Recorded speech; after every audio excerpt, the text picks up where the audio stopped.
ဟုတ်ကဲ့ပါလောကတာလေးနဲ့မိတ်ဆက်ပေးကျွန်တော်ပါလောကယောက်ျားလေးလုပ်တည်ရှိပါတယ်ယောက်ျားလေးဆိုရင်ခြံဆောင်ခေါ်ပါတယ်ခြံဆောင်ဆိုလို့ရှိရင်အသက်50အောင်ပေါ့နော်လှိုင်မျိုးနဲ့မှလောက်အောင်ပေါ့နော်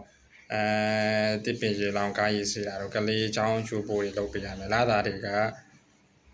အနေစားချင်း2သိန်းခွဲပါလာစားတိုးပေးပါတယ်เนาะတစ်လ2လအတွင်းလာစားတိုးပေးပါတယ်ပြီးရင်အယောင်းဝင်တဲ့ဆိုင်ကူယောက်ျားလေး2ယောက်လိုပါတယ်အသက်35နှစ်အောက်ပါအဲ့ဒါကတော့နေစားချင်း3သိန်းပါအဲ့ဒါက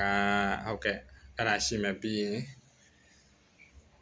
electronic ဆိုင်မှာဖုန်းတွေ CCTV တွေအဲ့ဒီဆိုင်မှာဆိုင်တန်ရှင်းတီးတန့်ပေါ့နော်အဲ့ဒါတော့ယောက်ျားလေးတယောက်လိုပါတယ်အဲ့ဒါလည်းနေစားချင်း3သိန်းပါဟုတ်ကဲ့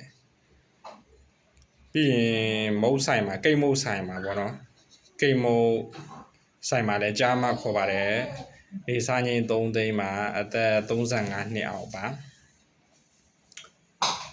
ပြီးရင်အရင်ကူမိန်းကလေးတွေကလေးထိန်နေခေါ်ပါတယ်လာစာတွေကတော့3သိန်းခွဲ4သိန်းပါဗျာဟုတ်ကဲ့ဟုတ်ကဲ့ပါကျေးဇူးပါဟုတ်ကဲ့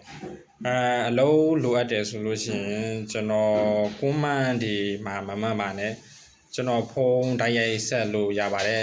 ဟောထဲမှာလိပ်စာတွေဖုန်းနံပါတ်တွေတိကျတင်ထားပါတယ်အလုပ်ကတော့တန့်ခံပေးပါတယ်ဗျာဟုတ်ကဲ့Viber ကနေပြီးတော့ရှောက်မယ်ဆိုရင် Viber နံပါတ်2699 5838အဲ့မှာ683491 Viber နံပါတ်26831596အဲ့ဒီ Viber နံပါတ်မှာလုံးမဲ့လူရဲ့ပုံရမှတ်ပုံနေရှင်းအောင်လေးရ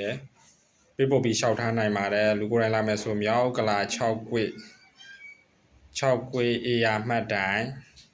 အေယာ19လမ်းအမှတ်1304မှာလူကိုယ်တိုင်လာရောက်ပြီးတော့ရှောက်ထားနိုင်ပါတယ်ဟုတ်ကဲ့ပါချစ်သူပါ